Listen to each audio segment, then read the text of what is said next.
So, who saw that one coming? Not many people did, to be honest. I wasn't one of those people. So, Brian Ortega dominantly won against the Korean Zombie. He did so by going to a decision. It was 5 rounds. He won every single one of them by all judges' scorecards, obviously.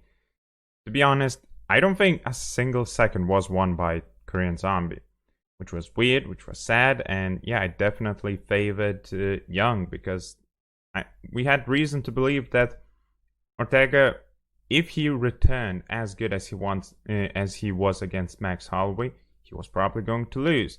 And because of the layoff, we thought it would be even worse. As it turns out, he was 10 times better. His performance was amazing, including his boxing and so many other areas of his style. And so we can just jump into the fight and what made it so impressive. Honestly, could have been stopped at multiple points during the fight because of the massive cut above Young's eye. Thankfully, the doctor didn't stop it, but I don't know. It seemed hopeless at every single point for the Zombie. So the first impressive thing is that Ortega outboxed Young, and that was one of the weaknesses that people saw from Max Holloway fight.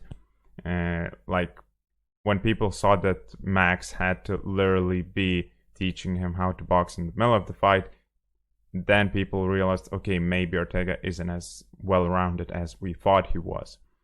And yeah, I'm surprised he didn't have to really utilize his jiu-jitsu. He utilized it to the extent that he made Young aware of it, and the Korean Zombie was always was scared at every single point at the threat of a takedown, and if it were to go to the ground, but on feet it was just as bad, if not worse, for the Zombie. So as we can see, Ortega's boxing clearly improved by many times, and even though he didn't have his jiu-jitsu coach at his corner, the one he used to have all the time from the Gracie family, which who knows, maybe he would have forced him to take it to the ground, and thankfully he didn't. That was, yeah, once again, it was really an impressive performance. It seemed like Young, as I sort of was scared that it would happen, that he would be way too cautious of the possibility of a takedown. Even though he is also quite good on the ground, he's definitely not at the level of that Ortega is. So yeah, that greatly reduced his output, just being afraid of the possibility, like the commentators mentioned.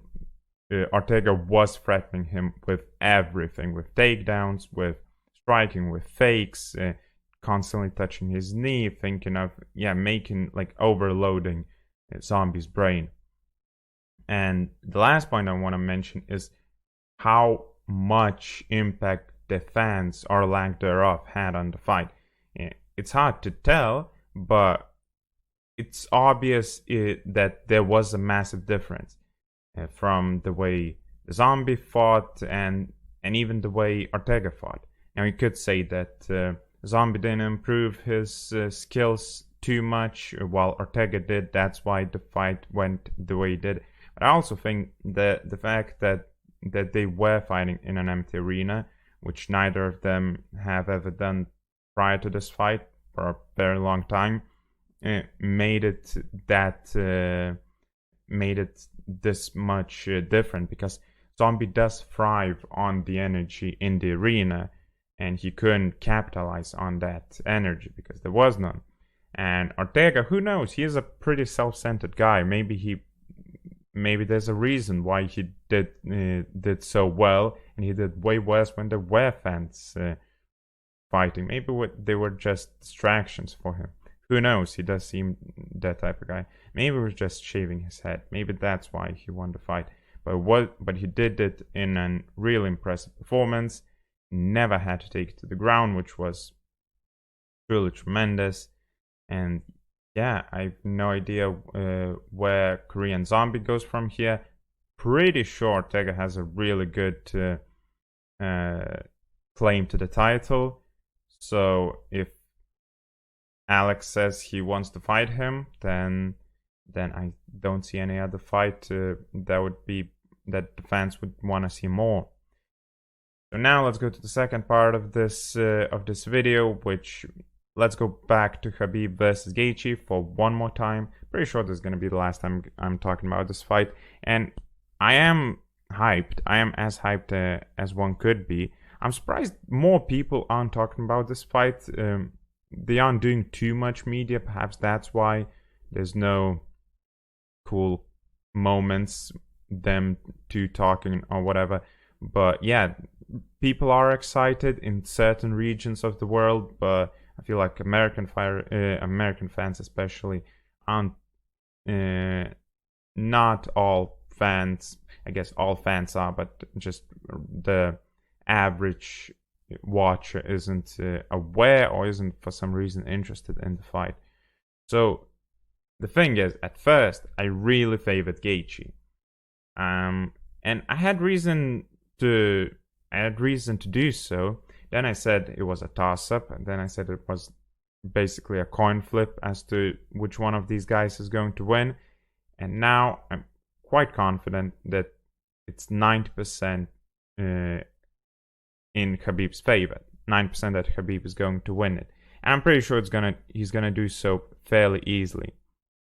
So the reason I picked Justin before, or at least I favored him to some extent, is because of his performance against Tony, which was phenomenal from start to finish. His cardio, his ability to control the fight, to avoid the big shots, to be patient, it was just a phenomenal performance. Huge improvement. The way he listened to his coaches, did not let his emotions control the way the fight went. He was able to finish Tony, and who else was able to do that? I mean, it truly was a masterpiece of a performance. The thing is, I think there are a few factors that made it seem more impressive than it actually was. Now, don't get me wrong, it was still kudos to both of these guys, and Justin did what no other man could do to Tony. But there are reasons to believe that it wasn't the best Tony, and possibly was the best possible Justin.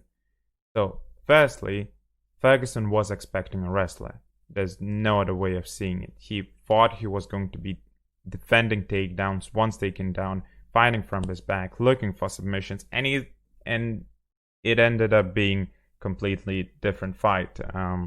Justin never uses his wrestling, even though he is an amazing wrestler, and it was just a stand-up battle, which Tony wasn't expecting that at all. His famous weight cut, I think it was 2 weeks prior to the fight, so he did a weight cut, and then he had to do another weight cut. It was as dumb as it seemed at first glance. There were reasons to believe that it could be beneficial, perhaps to scare Justin off, perhaps to somehow improve mentally, to strengthen mentally in terms of Tony's psyche, whatever the reason. Pretty sure it did not work. Pretty sure it had a detrimental effect on Tony's performance. And yeah, a really stupid decision. There's not much else to say. He had to do the weight cut twice, and that could have taken away a lot from Ferguson's performance, making Justin's performance that much more impressive. And the last thing, I'm pretty sure Tony just said in an interview with Helvani that he fought with a broken foot, I'm pretty sure, or some other injury.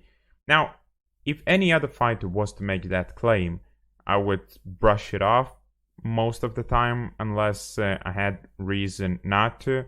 But the thing is, Tony is not the one to make excuses. He's not the one to create excuses.